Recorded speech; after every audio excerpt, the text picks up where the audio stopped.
to this situation. The camp that wants to leave the EU are the so-called Eurosceptics. They kept the UK from adopting the euro when it was launched in 1999. Nowadays, they're more worried about the surge of immigration. The UK gets about 500 people added to its population every day.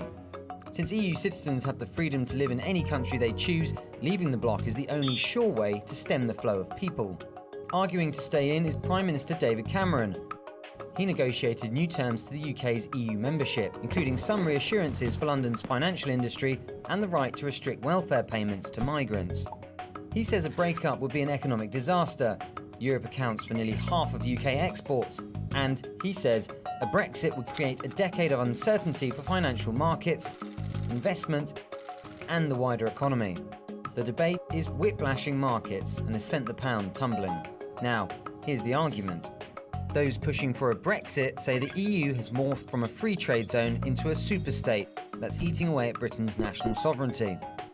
The vote will likely come down to two issues: the economic risks of an exit versus concern about a flow of immigrants that can't be stopped.